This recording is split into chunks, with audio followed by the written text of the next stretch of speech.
Hi, I'm Ashley Beedle, and you're listening to the House Culture Podcast, and I'm glad to be here. House Culture.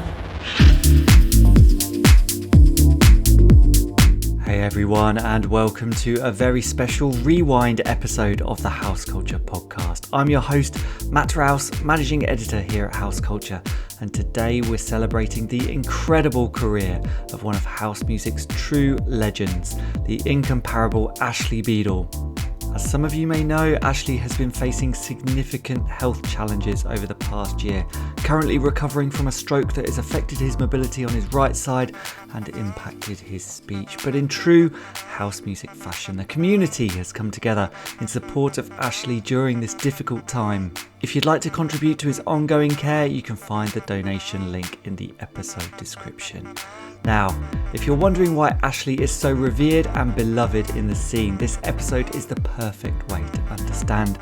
We're rewinding to early 2020 when I had the privilege of sitting down with him in a cosy pub in Ramsgate. Despite the recent loss of his dear friend Andrew Weatherall, Ashley was incredibly gracious and full of positivity, sharing stories that remind us why he's earned his place as one of house music's greatest producers. His journey, as he tells it, is nothing short of inspiring, from humble beginnings to becoming a pivotal figure in the world of dance music. Ashley's impact on the scene is undeniable. I've been in contact with Ashley's team and they're fully behind us revisiting this episode in his honour, and have also asked me to mention that he's still got his head in the game, having recently remixed Primal Scream and Joe Goddard from his hospital bed alongside Rob and Darren as Black Science Orchestra. Look out for those tracks coming soon. So please, if you can, take a moment to donate via the links provided and enjoy listening to Ashley's incredible story in his own words. House Culture. Hi Ashley, thank you so much for inviting us down to your manor. Thank you, Matt. Thank you. And sorry about all the noise, everybody. That's all right. We'll get round it. We're in a lovely pub down here in Ramsgate. It's got a real atmosphere, and it's a pleasure to make your acquaintance. Yes. You're obviously a famous DJ, producer, remixer, a member of dance music outfits such as Express 2. But we always like to kind of rewind and start at the beginning on the podcast and ask you, how did you first discover a love of music growing up? I've actually mentioned this many times before. A love of music, I think for me growing up, came through my parents. My dad was an avid record collector. My mum loved music purely from, I think, having a good time and dancing. But she had particular people she loved, which was a lot of gospel, the original kind of blue beat ska records, rock steady, reggae. My dad loved all that music as well, but then obviously he upped his game and he was going into like rock records, soul records, classical records, mad things. Yeah. And there was stuff that my dad would play, and I would like. I would ask him, who's that? And my dad would go, oh, come over here, and we'd sit down, and then he'd go over the sleeve and, it's produced by such and such, that person played guitar, that person played drums. And from that I learnt probably the idea of how production worked by looking at these people on these records. Yeah. And it was in my later years, I suppose, when I hit about, probably about 12, 13, 14, and my dad got me a stereo for my bedroom. And I think Capital Radio had just come along, and there was some quite interesting DJs on Capital Radio at the time. One of them being Nicky Horn. Now, he used to come on at 9 o'clock at night. So you can imagine, I'd come home from school, have me bath, do me homework, lie in bed and wait for Nicky Horn to come on. And extraordinary radio shows, if you like, where, Nicky Horn would be like, hi everybody, I'm flying in a helicopter over Colorado and I'm going to go and see Bruce Springsteen. Actually, Nicky Horn didn't have an American accent, that's just me. But, he'd be like, yeah, we're going to go and see Bruce Springsteen live and da-da-da. This is the future of rock and roll. And, you'd be there lying under your bed covers thinking, oh my God, what's going on here? And I had moments, like hearing Bruce Springsteen's Born to Run for the first time, running into my dad's bedroom, who happened to be stark naked at the time, with my mother, and saying, "Come with me, Dad, and listen to this." We both stood there like in awe of, my God, what is going on? And and my dad went with the flow. He was a big punk fan. He was into glam. It's fantastic growing up. It was really beautiful. And also my mum and dad's friends of that era, of that age, were incredible as well. So I was open to so much music. And then, like a lot of us, we rebelled at a very young age, and 14, 15, all of a sudden I became into my reggae, and then decided, I like a bit of reggae, but I'm going to be a soul boy as well. So I had... So where was this? This when was you were in growing Harrow. up? And Harrow at the time, in the 70s, was an amazing place. Okay, everyone talks about Harrow. They always think about the public school on top of the hill. But in its what were laid around it was all these amazing little nightclubs where you'd have very famous DJs at the time, like Greg Edwards and Robbie Vincent, Chris Hill. They'd all come to Harrow. And you had the Harrow Leisure Centre, where there was skating discos. So, it was brilliant, absolutely brilliant. You didn't have to go to London. But then I had my last year at school, I used to go to a place called Mount View High School. And my last year at school, I had a friend of mine, a very close friend of mine, who, funny enough, I've just got in touch with after not seeing him for many years, a guy called Terry Johns. And he took me to Crackers on a Friday lunchtime. That changed my life. And that's where Terry Farley and all that used to go as well. Paul Anderson, who's sadly passed away. But I met so many people there for the first time at Crackers. And that's where I first acknowledged, the true ethic of what being a soul boy was, and watching the dancing and, walking away and going home and standing in front of the mirror and going, right, I can do that. Do you know what I mean? Yeah, because I suppose at that time, that whole community, it wasn't really represented like visually in a way. Like you'd hear the music on the radio, for instance, but actually I suppose going in there and witnessing the whole package, the dancing, the fashion, the music all brought together, I suppose that's a real kind of moment. Yeah, I mean, there was so much going on. There was things like the Case to Soul weekends, which came a little bit later. There was all dayers that we went to. It was incredible, absolutely incredible. I mean, there's so many tales. I remember going to a particular club in I think it was Oxford, Didcot, and the resident band in the club happened to be Haircut 100, and they were soul boys. Do you know what I mean? And there they were, and we were quite friendly with them. And then one day I remember switching on Top of the Pops, and there they were, Haircut 100. Like, how did you go from Didcot to Top of the Pops? It's just amazing times like that. People like Spandau Ballet, watching them in the early days, and then them becoming massive, and people like Freeze, the band Freeze. And I remember walking once in Chapel Market very drunk and a little bit off my head, because I'd heard that Ingrid, the lead singer, lived there.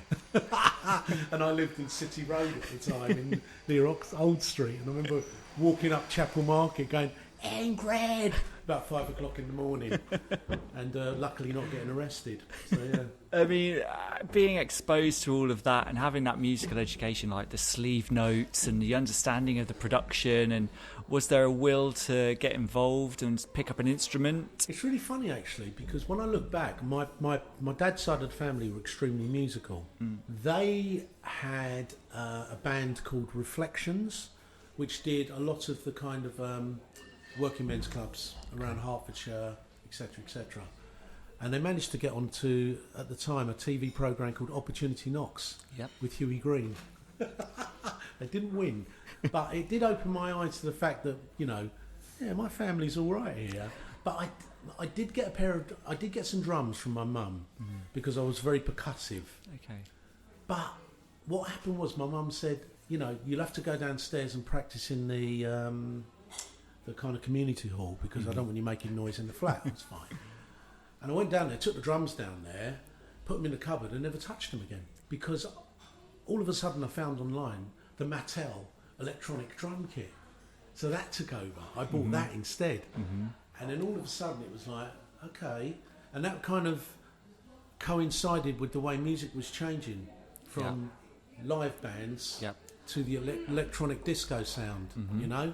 And all of a sudden I'm like, oh, okay, this is how it works. Yeah. So I kind of started following that route rather than, you know, even though I still love bands, don't get me wrong, the idea of going into the studio and, you know, fiddling with boxes and making lots of noises, to me appealed more. More control over More that control, as well. Yeah. I mean, so you were kind of in that soul boy scene, and there are so many stories around, like we spoke to Terry Farley, and like you hear like Pete Tong talk about it as well, in terms of that seems to be kind of the natural progression into when house music exploded. You know, do you think the soul boy scene and that community was the right place at the right time to take on the mantle of house music and push that forward when that exploded? Yeah, well, I think, let's be honest now, right? For any scene to work, it needs two things to happen: musical advancement and drugs. Now, my lovely wife Jo, we've had many conversations about this, and I'm talking about Jo Wallace, by the way. She said to me, like, you know, when you went, because she's an original mod, you know, and she also went to the Northern, you know, 76, she was going to Wigan's Casino. Yeah. And she said to me, you know, she can be there with the most amazing, if she doesn't mind me saying so, you know, the latest Black and Blues or whatever the hell they were called, you know, and just departing her body to these incredible records that Richard Serling would be playing, you know. And she was telling me about that, and I've always bugged her about, wow, you know, and she'd go onto YouTube and play me those particular records, and you can hear it there, why people needed to neck the latest high-grade speed and get on the floor to that, while we decided to go first speed, not very good speed down this end of the world, but then, you know, ecstasy came along. My God, you know, if you got ecstasy combined with acid house, Jesus Christ, something's got to happen, right? The heavens opened. It absolutely did. You know, and I was absorbed, like a lot of us were, into a world that was just incredible. You know, I was in Shock Sound System at the time, so I got to give big respects to Stanley, Dean, Cecil, Paul, Ricky, all the crew, E-Mix, Dirty Harry, all that lot. But, you know, Shock Sound System, we started out doing rare groove, hip hop, etc., like most of the sounds, and we discovered house. And we were lucky enough to do one of the rooms at the infamous Clink Street. Now, Clink Street was running exactly the same time as Shum. What would happen was Shum would close at 2, bang. All the Shummers literally walk over the road into Clink Street, and we'd see people like Boy George and Mark Moore, but the house was different. The house music was different. So in Clink Street, the house music was blacker. It was more Chicago. It was more people like Kid Bachelor, Eddie Richards, Mr. C, Shock Sound System were playing that, you know. And then these guys would come over from Shum, which was obviously more happy, Balearic. Brilliant music, but it was just weird how these two musics would exist, you know. And a lot of those guys that came over from Shum, I became very friendly with. And due to certain circumstances that we'll talk about later, you know, eventually I became onto that scene. I mean, it's interesting you make that distinction between kind of Shum and Clink Street. Like, kind of looking back, everyone kind of says, oh, it's house music, and it all came over, and it was like a merging of Chicago sound and the Balearic sound, and really they were two distinct sounds at that stage. They weren't necessarily all encompassed under house music. No, they were definitely, I would say, two distinct sounds.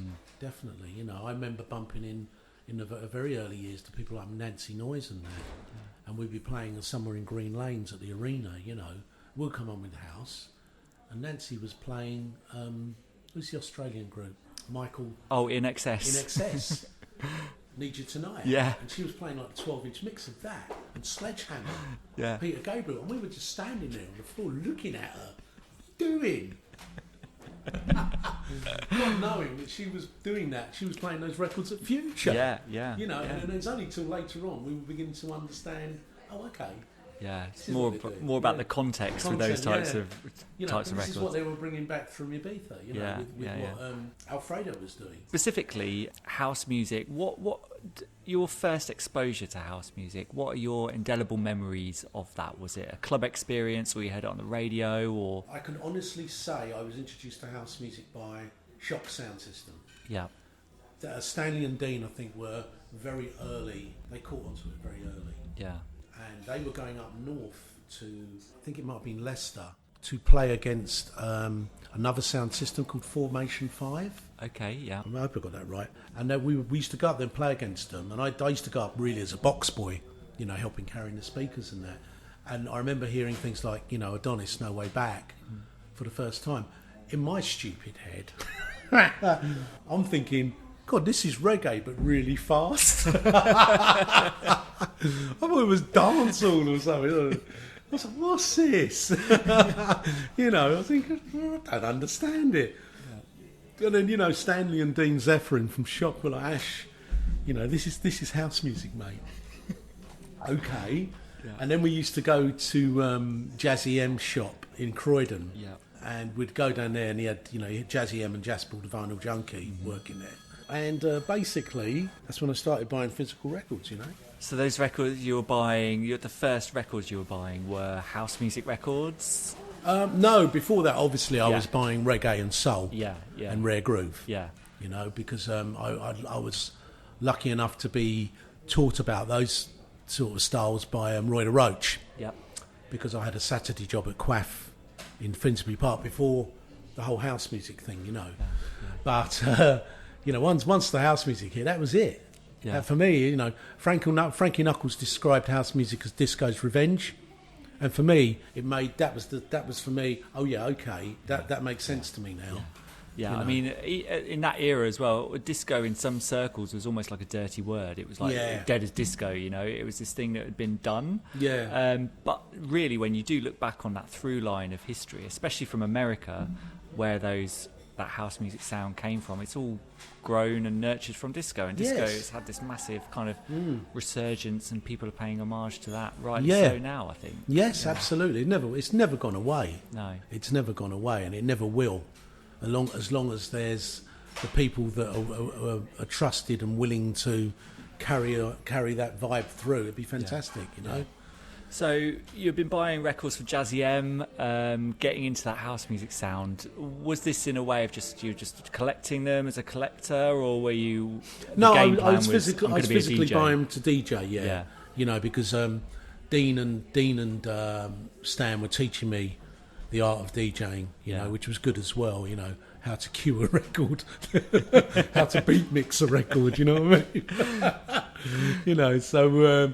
That was fantastic, yeah. And how kind of quickly did you get the hang of it? And you know, was it I need to get this down, I'm going to start DJing in clubs and get some gigs, or was it? I was happy being with the sound system. I was very much a born natural. Yeah. Really, do you know what I mean? I loved being on the mic, which was a hangover from the sound system as well. But unfortunately, with Shock Sound System, I had shall we say, a little stay with Her Majesty's Pleasure. So when I came out, part of my, what could you say, part of my bail conditions, if you like, was to have a job. Now, I got offered a job at Black Market by Rennie Gelston, who was the owner at the time.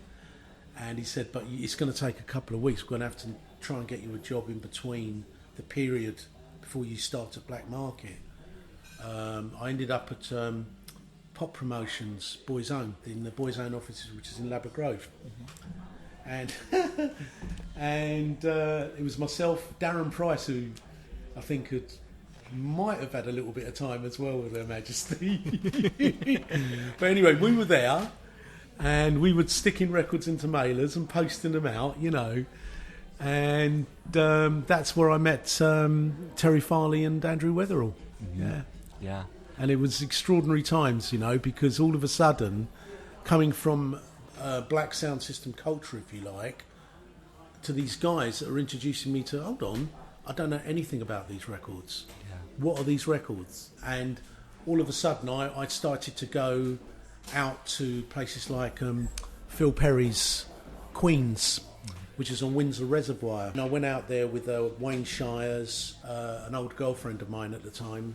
Susie Jones introduced me to a lot of people, and it was quite extraordinary. You know, you'd be out afternoon in this kind of big dance hall on a reservoir, watching people off their heads going mad to like the most strangest records I think I've ever heard. Do you know what I mean? And just, I spent most of my time with a pen and a bit of paper going up to the decks, i.e. if Andrew Weatherall was playing, and saying, "What's that, mate?" And being really annoying. I think it's certainly had that taste, selector style from very, very early. Very early, and they were playing some, and it really appealed to me because I was constantly, I think, even when I was a soul boy, going back to that whole thing, I got bored so quickly because it became a bit regimented. Yep. And all of a sudden I found Orange Juice. Their first ever single to this day sends me into states of ecstasy, you know. Brilliant record. Yeah. And it's, you know, Simply Thrilled Honey, it's called. And, you know, for bands like A Certain Ratio and that, and, you know, in a lot of kind of what I would classify now probably as indie funk, you know. Yeah. It made more sense to me, and so you could still dance to it, but it was a bit more edgy, a bit more mental, you know what I mean? Yeah. So, you know, that was kind of creeping in. So when I was going to see people like Weatherall and Farley, Phil Perry, do you know what I mean? And all these other DJs who were playing this stuff, for me, it started to make sense because all of a sudden I'm thinking, oh, right, okay, I can connect with that record now. Why they're playing that record, because they were looking for something a little bit different as well. Yeah, I know. Obviously, we spoke to Terry on the podcast as well, and he talks about how they're almost always 2 years ahead of the curve in terms of that boys' own sound, and totally can see that looking back. Things like Boca Juniors and things now, they sound like absolute dance floor monsters, but back then no one wanted that kind of sound at that time. Well, I mean, you know, they were hilarious, that lot. How they did things, I don't know, because they're all over the bloody shop. And I remember when Boca Juniors came into the office, you know, and listening to it, and we're going, blimey, you know, what'd you do with that? You know. Yeah. But then the incredible thing was when I got eventually to work at Black Market Records, which was for about, might have been a couple of years.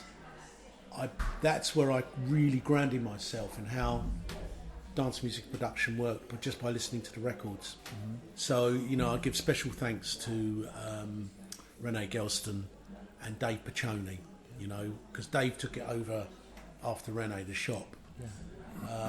And Dave was allowing me to kind of find acts for him to put out on his Azuli label, and getting records coming in from America and listening to these records. And this was at the time, I think, when the whole US garage sound was coming into play.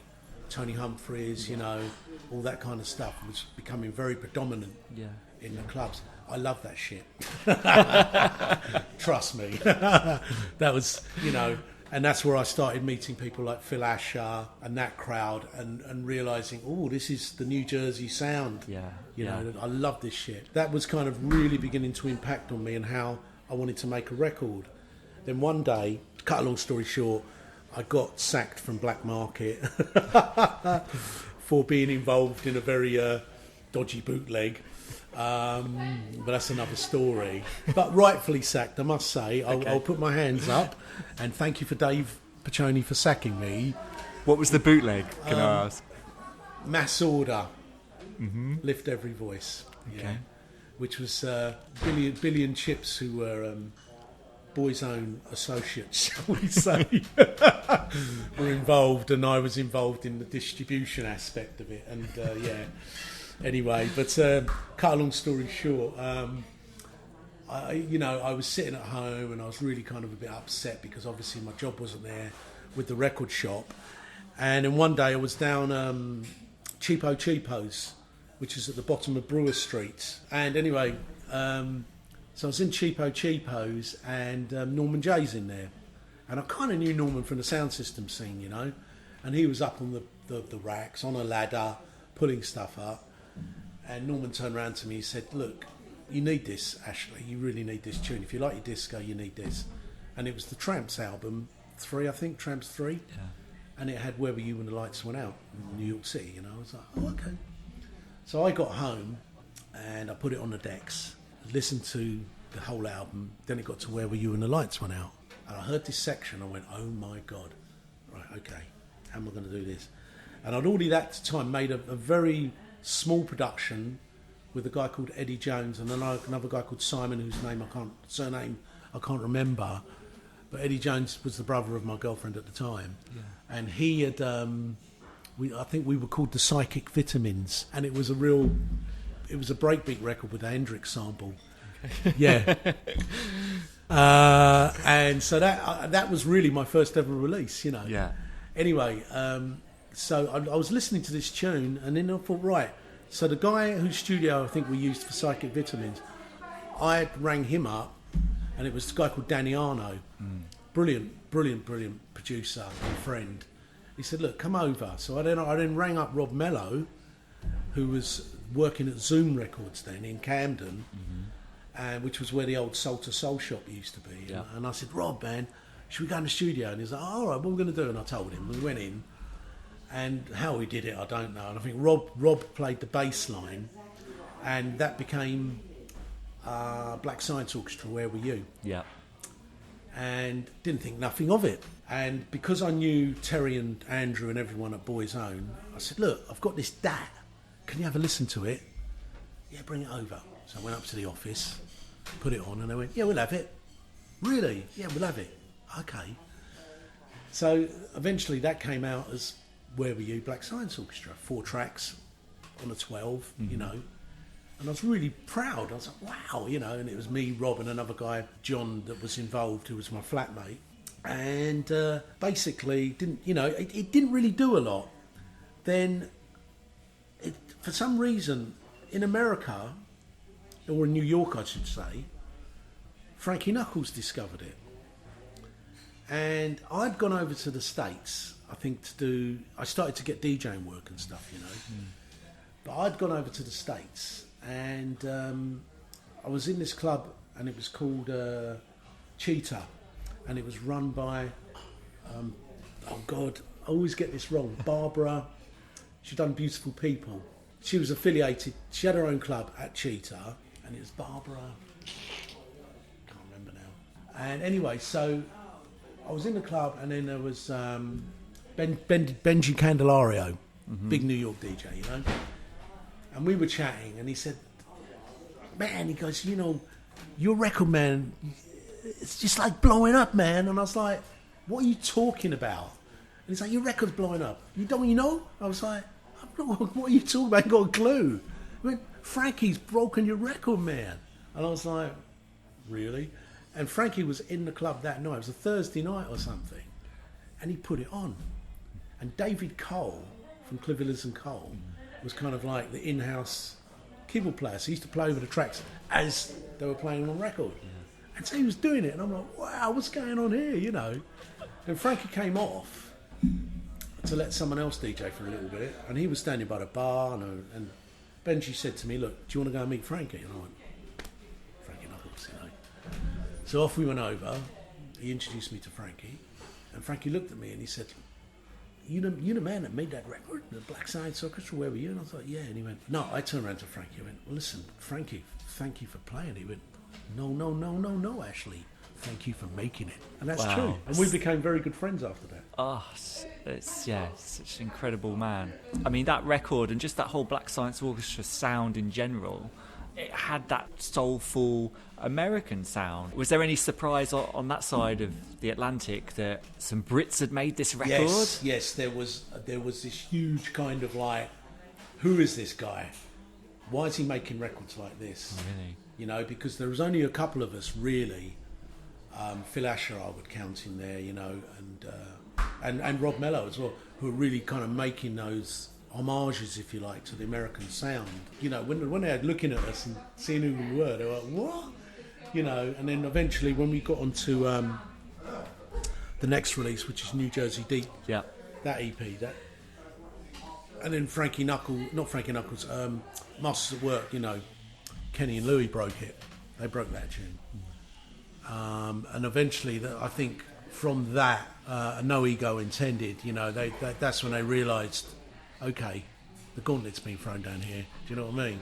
Yeah. Because I think what we were doing, and I'm not talking about just me, I'm talking about all the British producers, what we were actually doing, we were putting a very, very UK slant because of the other stuff we were listening to against these American records, because we were being immersed in African music, and so were they. But I think we took it on, but then we were going into things like Kraftwerk and a lot of European stuff, which they weren't. Yeah. But we were listening to Cosmic or Krautrock, as what people call it. Yeah. But we were listening to a lot of that as well. So that was kind of becoming evident in our productions. Yeah. I mean, you mentioned New Jersey Deep. I mean, that track to me is almost timeless in its composition, its instrumentation. It's really lush. It's got a breakbeat on it. It still gets a reaction now. Was the feeling when you made that? Obviously, the first 4-track EP, Black Science Orchestra, you were kind of happy to get to get that out there, and then Frankie Knuckles takes it on. It's amazing. And then the next one, was there the pressure on yourself to deliver a New Jersey Deep, something that good, or was it just no, not at all. The ignorance of youth and just it was ignorance totally, and I found the sample, Wood, Brass and Steel, which is cleared now, but I found the sample, and I'm not joking. We myself, Mark Wolford, Ushy Clarkson was in the studio, and we hooked that groove up in 3 hours. Trust me, 3 hours. Wow! And it took about an hour to mix. We were so on fire. Yeah. What we were doing. Yeah, so on fire. I think the whole EP was, we did it in 2 days. And walked out the studio, and just said that's a killer. Yeah. That's the speed we were working at then. When I look back, I don't regret anything regarding production. That's what they sounded like. They sounded like dub plates. You know what I mean? Yeah.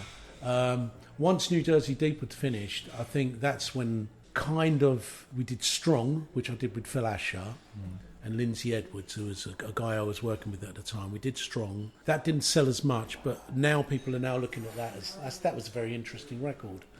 And I think I was trying to get a bit more esoteric. And then Steve Hall at Boy's Own, who was kind of A&R heading it over there, he said, "Can you do an album?" I was like, "What's that?" So, off we went, did the album as well, which ridiculously consisted of samples. And then he sent me back in the studio. He said, "Look, we can't clear these. Can you copy them? Can you do interpolations?" And I went, "Yeah, okay, we can." So we did, and then came out with the, Walter's Room album. Yeah, yeah. But, while, as you know, and probably lots of other people know, this is all going on. And at the same time, Express 2 was happening. Ballistic Brothers was happening. Express 2 was a juggernaut. Yeah. How to this day I can't get my head around it sometimes. It was like, what? I just want to talk about that specifically. Obviously you're one of the founding members with Rocky and Diesel. How did you first meet those guys? Was it just in and amongst the boys? Rocky and Diesel I met at the Windsor Club, Queens, because they were in a fanzine. I think the fanzine was called Fresh Air. I think it was called that. I mean, Rocky and Diesel could correct me. And I remember seeing them in the fanzine first because they were a duo. And I thought, they sound interesting. I think it was a track listing of the tracks they were playing at the time. Yeah.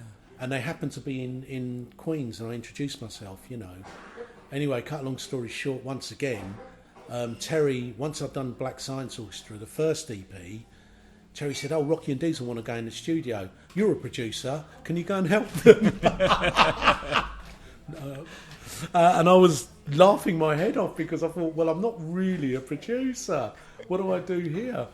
So it was literally in those days. I remember turning up to the studio with a bag of records, Rocky and Diesel as well, and just sampling the shit out of records and getting ideas. And when we did Music Express, I remember got totally freaked out, flipped, and left Rocky and Diesel in the studio and went home. and left them there, you know. What, before you'd created that? Yeah. And I left them there. And the next day we all went back into the studio. I think I'm telling it correctly. And Rocky said, I think we've got something here. And I listened to it. I was like, oh, yeah, okay. And then, pretending to be a producer. And the next thing, he said, well, look, why don't we give it to Fabi Paras, who was a big DJ at the time? So they got an acetate cut, gave it to Fabi, and Terry Farley and Fabi went off to do a gig up north somewhere, I think. Next day, we get this phone call from Fabi. Bloody hell. It's mental. What's mental? The tune. Yeah. This bloody Express 2 record. So, it was hilarious. So Terry had already kind of decided that he would, because it was Rocky and Diesel, he was really into the name S Express, Mark Moore's group. So he said, we're going to call you Express 2, Rocky and Diesel. And you, Ash, can be the silent partner. I went, all right then, because you're Black Science Orchestra, you can't really be, I was like, fair enough, But then eventually, everyone said, oh, look, you might as well be Express 2, but there's 3 of you. That'll confuse people, you know what I mean? And then, Music Express, London Express, which is a bonkers record. Yeah. Say What, which was Terry Farley's idea of marrying Go-Go and House. And that went to number 30 in the national chart. Yeah. And then obviously we had a few more singles which didn't do as brilliant, and then obviously we got to the point of creating Lazy. Yeah, I mean, Musicism, that album during that period as well, that kind of like late 90s, early 2000s. Yeah. And I'm really jumping ahead here, but we'll continue the Express 2 bit. That album contains Lazy, it's got Smoke Machine on it, it's got AC/DC on it, Musicism, the 2 mixes of that came out are awesome. It's absolutely stacked up. Was it just going in the studio for a few hours and whacking them together, or was there real foresight in terms of wanting to create a dance music album? I think there was a real foresight, I think, into wanting to create. I think there was a lot of at the time, there was the Miami Music Conference was seeping into everyone then. Yeah. And Rocky definitely was a big fan of. I don't think I went to the Groove Jet parties. Danny Tenaglia. Yeah. And Rocky was a big fan, and Diesel was as well. So they were bringing that to the table, and because of my at the time I was really getting into the whole production outside of Express 2. Yeah. So I was bringing that to the table as well, So and we were recording in a studio that I owned at the time. Yeah. So all my records were in there. So it was brilliant. We could go, all right, we'll have a listen to that, And Rocky and Diesel equally would have brilliant ideas to bring to the tracks, And we were anarchic. We just didn't care, And I mean, Lazy, for instance, started off as a little mad tune, and it was myself and Rocky over a Prince type beat, going. I can actually remember it goes, "I got your number, baby. I got your number. You drive me crazy." And that was it. And James Brown, who was our engineer, this guy, he turned around, lovely guy by the way, engineer, Australian engineer. He was fantastic, very funny. And he turned around and he went, "That sounds a bit like Talking Heads." And I went, "Does it?" And he was like, "Yeah." And Rocky went, "Does it?" And the funny thing was, David Byrne had already contacted the Ballistic Brothers a while back. No way. Because he wanted to work with us as a live band. And we had to explain to him that we didn't exist. It was a total studio project. Yeah. And he totally understood. And he said, "Oh, well, maybe one day we'll work together, But I still had his details, so I contacted him, and he said, "Look, send the track over." A couple of weeks, this thing came back, and it was Lazy, and we were like, "He's made a dance record about being bloody lazy. How'd you do that?" And it took us a few months to construct the piano with a guy called Pete Z. Yeah. To construct the piano and get the whole structure of the sound right. Yeah. But Rocky turned round to me. I distinctly remember this, and he said to me, "It's going to be a big club hit." I went, "No, it's not." that's going to be big. Yeah. That's big, mate. Yeah. You know? It's got to number 1 as well. Number 2. Was it number 2? Yes, we were kept off the top by Gareth Gates doing Spirit in the Sky. But we sold more than him. There you go. Well, yeah. You're the ultimate winners in the battle with Gareth. Yeah. Oh my god, that's incredible. Yeah, it's still such. I mean, obviously you've chosen your 5 tracks for us, which we'll talk about soon. Yeah. And I listened to them all on the way down, and like just hearing again that track "Lazy," just in headphones, and just the depth of it is, yeah, it's still got so much going on in it that I hadn't heard it in my headphones for so long. Yeah, it's still great. But yeah, I mean, I remember back in those years, there was a group of us who used to put on kind of small scale DJ events in London, and a friend of mine who was well known for always wanting to play last and play the bangers, he ended up playing like the warm-up one time, and he was like, okay, I'm going to play a warm-up set. We're like, right, okay, you play your warm-up set then. And the first track he put on was Express 2 AC/DC. That's not a warm-up. We're like, is this your warm-up track? Oh my And god. like, oh my god. This is But my yeah. ballad. Amazing. I mean, and as an entity as well, Express 2, when you played live, and I had seen you live a few times over those years, you know, there were all of you behind the decks, like 4, 5, 6 decks on the go all at once. It was a real performance. Like, how did you kind of like navigate that when you're all together up there? Well, in a you booth? had to have a friendly dictator, Yeah. which was Rocky. Yeah. So Rocky was in the centre.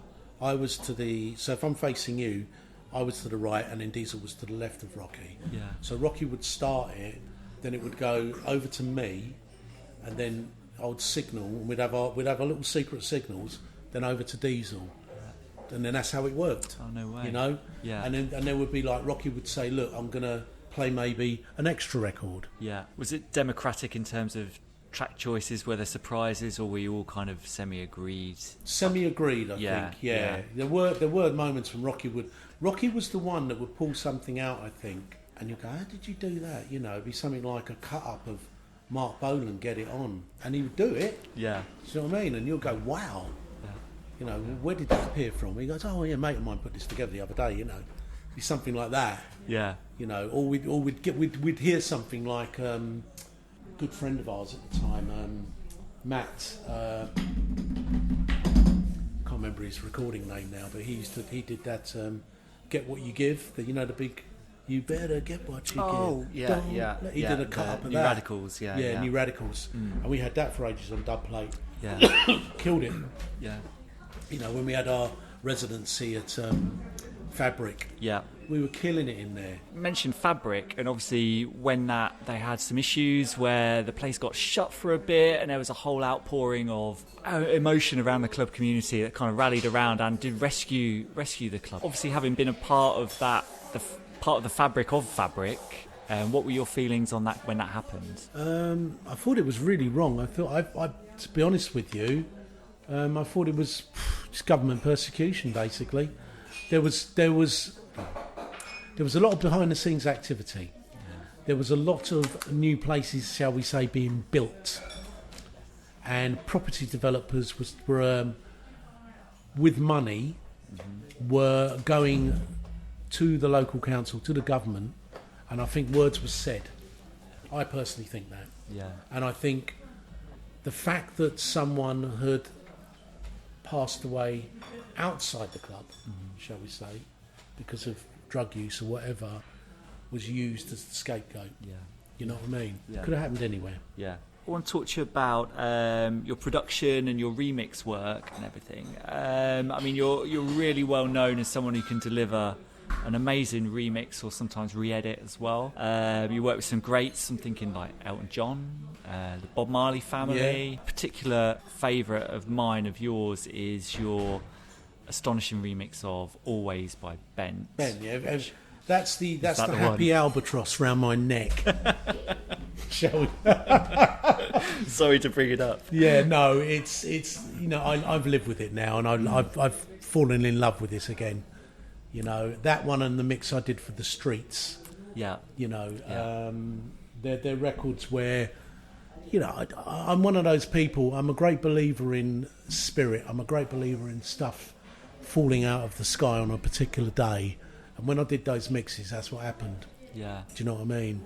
You just everything just seemed to mathematically be right. Yeah. You know what I mean? Yeah. It's like boom, there you go. And when you approach just a remix, I suppose in general, is it just a blank sheet of paper each time, or are you like, okay, what's your kind of workflow in? I always believe in the structure of the original track having to be there. Whether or not I get rid of everything's another matter. Yeah. But it has to complement what the original track was about, the feeling, the whatever that the artist was trying to get over. Yeah. That has to be the point. Yeah. With a lot of the stuff I do now, I tend to do a little bit of homework, because the way I work with my partner Darren Morris and also with Jo, my wife, we tend to we find stuff on Spotify, for instance, as ideas, and then we'll flip them between each other, you know, and go, oh yeah, if we could do the chord progression like that and blah blah blah. So that's how we're working now. Yeah. And also Jo Wallace, my wife, she has 4 record labels. So we have F Star Clear. Yeah. That's the house label. So that's now getting into a position of where people like Francois Kevorkian are becoming big fans. Then we've got Ramrock Red. Now Ramrock Red is jazz, hip hop, rock, left field stuff, and that's now beginning to take off. Ramrock Blue is soul. That's not as frequent as the other releases, but that deals with a lot of gospel. And then we have Ramrock, which is the original label. That's reggae. The whole breadth there. Yeah. Yeah. And Ramrock, the original label, started off as a kind of like satellite for Adrian Sherwood. Yeah. For some of the stuff that you couldn't put out on Warp Records, he used to give it down to us. Yeah. So, but we're still going to be working with Adrian as well, which is great, because he only lives up the road from us. Why not? Why not? And he's an old friend as well. So yeah. I mean, Jo was kind enough to send me some of the promos and some of the things that are coming out soon. And there was the Glenn Davis. Yes, that's right. Yeah, that's the one Francois has gone bonkers over. Yeah. Africans and Mars is a project that's becoming. Me and Darren are kind of growing into it. Is the best description. And we will be putting out an album. We will be putting out a series of singles. But it's a kind of. I think Africans and Mars is me and Darren becoming like Martian superheroes. Do you know what I mean? And we've developed this thing, a whole kind of comic structure, like Marvel, I suppose, about what Africans and Mars are about. So that's being developed. There's an album actually done with Kurt Wagner from Lamb Chop and Cosmo, who does the loft parties. She's my manager's missus, and she's involved with the album as well, from Monologue, etc. So I need to go back and have a quick brush up with that. But apart from that, that's kind of near enough ready to go. Yeah, awesome. Look forward to hearing. Yeah, that's really. It's going to take a lot of people by surprise, because it's very ambient. Yeah, it's not a record to go running around clubs to. Yeah, you know what I mean? I mean, I talk for myself here, but certainly as I've gotten older and been a fan of the scene, you know, my BPMs they've slowed down over the years. Yeah, you know? Totally. You know, we just wanted to make an album that people could lie on the floor to, basically. Like the sound of that. Yeah. And talk about kind of re-edits and things as well. I mean, you put out the album a few years ago now, Message in the Music, which is the collection of kind of remixes and re-edits and things like that. I'm thinking of stuff like there was the one you did Panama, Kate Bush Running Up That Hill, like those ones. Were you a fan of those tracks originally? Like, I have to be. How did? Was it like, it's like I'm going to do an edit of this, or did they just come to you and see, like, Ashley, can you do it? I have to be a fan of a track to do an edit. And the whole edit thing, you know, it's fun. It's a lot of people, there's a huge amount of arguments now about edit. I don't do as many as I do, but there's a huge amount of argument, because people like Francois Kevorkian are saying, look, the re-edit thing originally was about an extension of an idea to be played in the clubs, so people could dance longer, you know? Yeah. Fair enough. And that's a really good an idea. And that's where I'm coming from. So, you know, and sometimes you make the edit shorter, because there's a part in it that you don't want in there. Do you know what I mean? You just want the nice parts. But I tend to make edits now because my heavy disco parties and the heavy disco label, and we make edits really just for that now. They're like dub plates, you know what I mean? Yeah. So I'm only doing probably a couple of legal edits now per year, you know, because to be honest with you, and shoot me down if you want, but a lot of edits being done now are just a pile of shit. You know, they're awful. Yeah. They're badly EQ'd. They're not done properly, and I think people have lost the idea of how to actually do a re-edit in terms of, okay, do them on a computer, which I do because I used to do them on tape with a blade, you know, but do them on a computer, but you still got to think logically how this works if you had a tape and a blade, how that would fit with that, you know, and what's the bit that makes people go woo, you know, that's what it's about. Yeah, I mean, it's interesting that there is so much out there in terms of edits, and what kind of piqued my interest about them like a few years back was, oh my goodness, all of these tracks that I could never DJ before, that I was always a fan of, I can suddenly play a longer version of, it's quantized or whatever. But yeah, like you say, you have to really sort through a lot of, like, someone's just whacked a real hard, harsh 4/4 beat on the back of this. Yeah, I can't stand that, you know. And all my edits I try and do in Logic without, now what do we call it now? What's the expression now? Where you set it to timing. I don't do that. It's ears, it's ears, you know. Yeah. So if you play my edits, pretty much you'll see a BPM change going on as the track goes on, you know. And it really spoils it for people who try and mix it. Well, I think you need that looseness, don't you? That that je ne sais quoi that you know, you don't necessarily get just from an output from a computer. No, exactly. So but I've just finished doing Rare Pleasure, who were a 70s disco group, and I've just someone that's found a company called HHO have just found a load of unreleased stuff of theirs, rang me up. And they did an incredible record called Let Me Down Easy. It's the Need in You sample. Sample, And they rang me up and said, look, we found this all unreleased shit, Ash. And I was like, wow. And they sent it to me, and I was like, okay, let's go. But they had to master off of an acetate because they didn't actually have the tape. Right. But the acetate was a good master. Yeah. And then I've gone in and obviously cleaned it up and redone it. And so that'll be coming out at some point in the next couple of months, I look forward to hearing that as well. Yeah. I mean, obviously you're involved in all of the record labels that you're involved in. You mentioned all cover all kinds of different breadths of genres and everything. You know, it's not necessarily all about dance music. You know, it's funk, soul, reggae, etc. Yeah. I mean, do you think the scene as a whole, in terms of all that kind of dance music encompassing everything, do you think is in a healthy place at the moment compared to where it might have been, or what are your thoughts on the future? I think do you want my honest opinion about this? Because I have this conversation all the time. It's in a very healthy place. The only problem being is there's no scene, i.e. there's not a tribe, there's not a collective to carry the movement or carry the music around. So I'm sitting with you, for instance, you'll tell me about a particular record and we can talk about it, but there's no club that necessarily will be playing it. Do you know what I mean? Yeah, it's interesting. Everything's kind of shifted online. Records, yes. You know, there's no community within the record shop. No. But the community is kind of, you know, it's out there, but it's like smoke. Yeah, and I think it's a real shame, you know, and everything's online now. Everything's online. And I am sadly as guilty of, you know, because if I need to buy certain records now, where do I go? Online. Yeah. You know, it keeps, you know, I'll buy it directly from record shops, but because I live in Ramsgate, it's easier for me to just go online and order and they get delivered the next day, you know, whatever. I mean, and where's that kind of next generation that will learn from the sleeve notes of physical albums they can hold in their hands? Yeah. It's a lot harder to research this stuff now, I think. Yes. As much as it's easy online to get online and find the information, you actually actively have to go out and seek it rather than having it in your hands. Yes, exactly.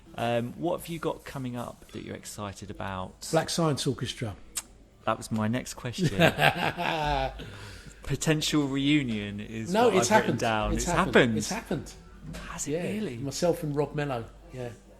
So it's Love happened. Yeah, and it's we've already started recording a track which is with Amy Douglas. Mm-hmm. So that will happen. I mean, I don't mind announcing that because by the time this comes out, people will be aware. Yeah. But yeah, we've got together and we've actively started recording, and we're gonna do what we never did before, which was Black Science Orchestra never DJ, so we're going to DJ, and we're also going to take it out live as well, which will be fantastic. You know, we'll have a musical director, strings, the whole lot. So yeah. Oh, incredible. Yeah, I just got to rob a bank. Well, yeah, if you build it, they will come. Hopefully. They will come. Yeah, exactly. Yeah. Oh, but wow. yeah, so that's going to be that's the Black Science Orchestra, and there's an Ashley Beedle solo album, which is probably going to be a mini album rather than a full piece. It's going to be probably a 6-track album, just as a kind of reflection of how my head is at the moment, you know.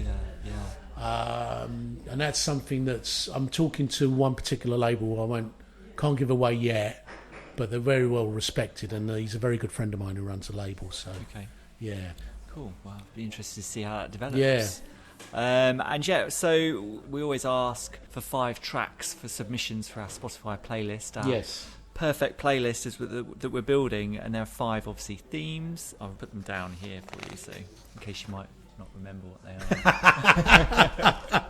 war stories. Yes. So just kind of a little, I suppose, thumbnail sketch of your experience about these tracks. The first one, obviously, is always the Catalyst. Yeah, well, we spoke house music. Yeah, we spoke about this earlier, didn't we? It's Adonis, No Way Back, which came out on the Chicago house label Tracks. Yeah.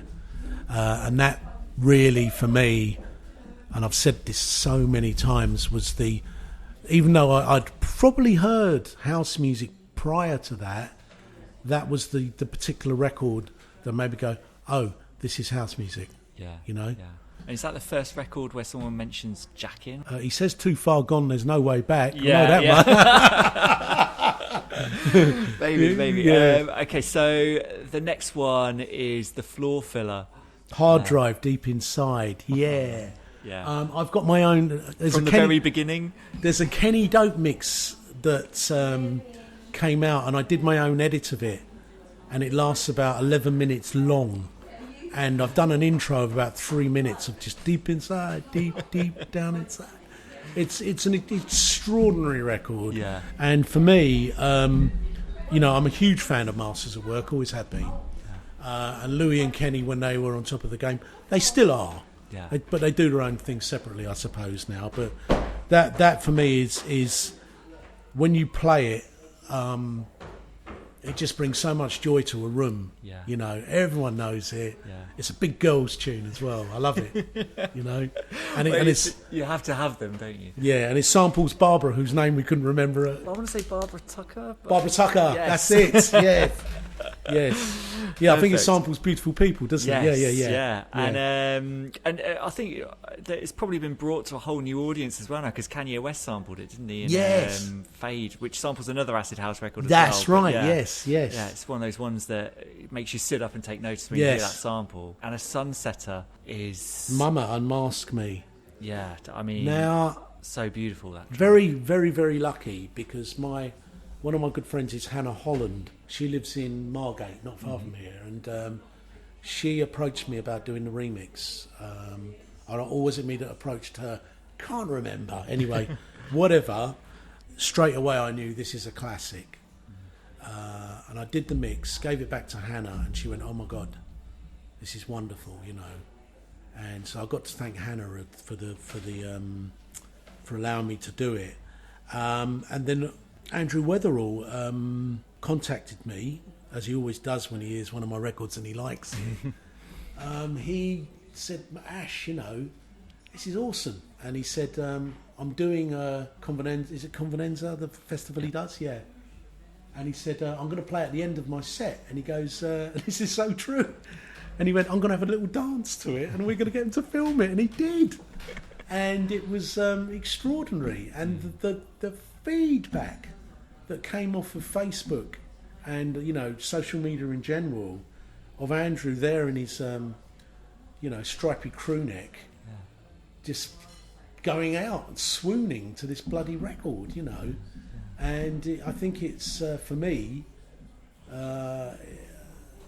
it's fitting, I think, for how can I say it, the departing of Andrew to another planet.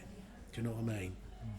Because he was a very dear friend and a great supporter, believe it or not, of my music, and I was a great supporter of this, even though people were thinking, hey, how does that work?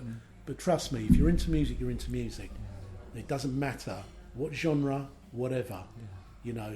Andrew was a great believer in the force of music and what it could do for people. So with that, for him to support Mama, and he was a beautiful thing, and I was really, really proud to be involved in actually remixing that track, and also for Darren Morris, my partner, studio partner, because he played a large part in bringing that to life as well. Yeah. And I think that Andrew Weatherall video you mentioned, I think it's going to be an iconic moment. I think that will live on. Yeah, absolutely. Yeah, and just easily segue into the tearjerker. Don't make me cry. Sorry, I'm not. We have had people cry, so don't worry if you do shed a tear. But I'll start at the beginning here. I have one of my ex-partners or ex-wife was Katie Ellis, who works for Anglo Management, and she was a very good friend of. I don't know if she was managing Holly Johnson. She was involved in his career anyway at the time. I became quite friendly with Holly, and I was a big fan of Frankie Goes to Hollywood. I love Frankie Goes to Hollywood. Amazing. And anyway, over the years, me and Holly would talk quite a lot over the phone, And one day, this appeared, Follow Your Heart, the Frankie Knuckles and Eric Cupper director's cut. Yeah. And I was smitten by how beautiful and incredible. I'm not quite sure. I think it might have been the last track Frankie Knuckles ever did. Yeah, that director's cut series was certainly at the end. And there was a moment I did Festival number 6. Joe was up there with me, and I'd done what I would, oh fuck it, I did an outstanding set. And I played this Follow Your Heart as the last record, and a religious experience happened, definitely did. And I won't say, fuck where I come from in terms of the religious attitude, but I had an experience. I don't know what was going on, but I remember I turned around to Joe and I was crying my heart out, And it was just that I think what Frankie did musically and what Holly Johnson said lyrically summed up everything for everybody at that particular point. The kids that were dancing, the old schoolers who were backstage, everything. Everyone just looked at each other and went, what the fuck? You know what I mean? Yeah. And, I always use this word a lot. It's become my go-to word, but it was it still is an extraordinary record, and I will never stop playing it. Yeah. I mean, it's got everything. It's got that real Frankie Knuckles, Eric Cupper sound to it. Really soft, but driving. The vocals and the lyric is so positive and uplifting. And it's just got Holly Johnson singing it. Yeah. Can't get better, can you? You can't. And he's an absolutely lovely man. Yeah. So all praise is due to Holly, and all praise is due to Frankie and Eric Cupper. Yeah, absolutely. And okay, so it's the end of the night. One more tune. We've talked about it already, but I don't know if there's anything more to say about it. But well, you know what? It's one of those, and it's it's Lazy Express too, and very, very proud to be involved in a team, if you like, that made that record. Do you know what I mean? Mm-hmm. And and I'd like to give my extreme thanks to David Byrne and Rocky and Diesel, you know. And David Byrne, we've talked post it, you know, and he's a very funny guy, very, very funny guy. But we did hear now. This will. I don't know when the films come out, so when this interview comes out, it might be you've been.